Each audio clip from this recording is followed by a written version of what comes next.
All right, so now beauty. So this is going to encompass hair and makeup, or just skin in general.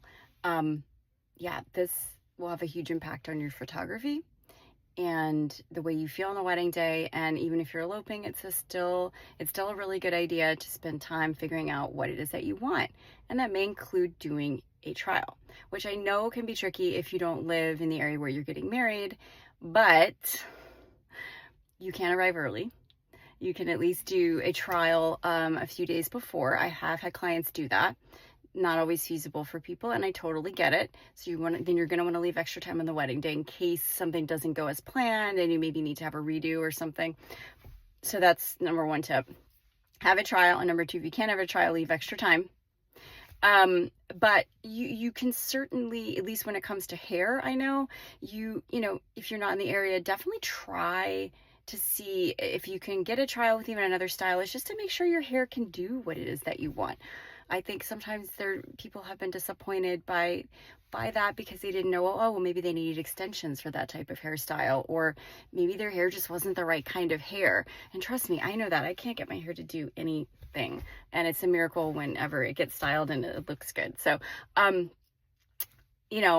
that's why doing a trial is great, because this, you're, especially the photography, but obviously the wedding day itself, it's an investment, and you want to look good and feel good in all the pictures, and also feel good on the day of it. And if you're worried about something or uncomfortable with the way that you look, then you may not have the experience that you want.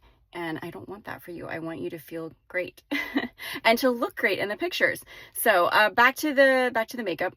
Most of the time, most of my clients in any case want a natural sort of enhanced look, and you may not be as comfortable wearing the amount of makeup that you're going to end up with on that day. But trust me, with photography, it does matter. You do want to have more on than you normally would, and you want to have it applied in a way that's going to survive heat, humidity.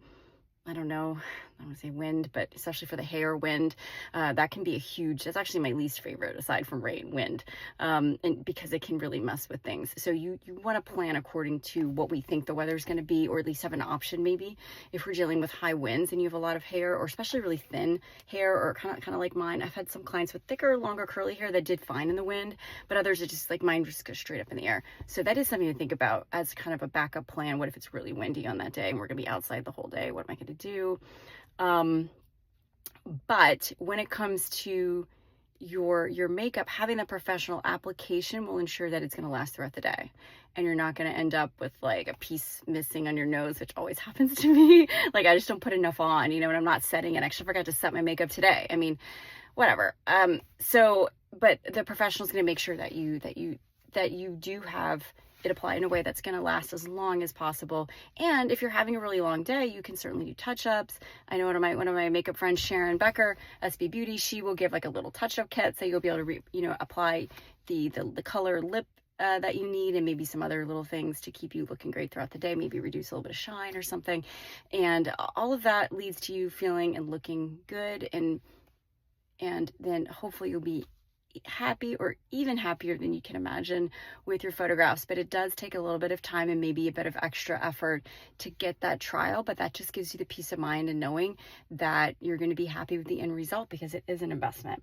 Let me see, was there anything else that I wanted to say? No, that's pretty much it. Oh, and just that for some people, you may want to start a different skincare routine much earlier, just to prepare, or same thing with your hair, that you may want to grow it out, or get extensions, or color it. I don't know. I don't do that to my hair, so I don't know. But like, if you want a particular style that it may take you, or a certain look, you may need to start months in advance, to make sure that you have that look. And if you have less time, then understand that, you may not be able to have exactly what you want, but hopefully you can get super close.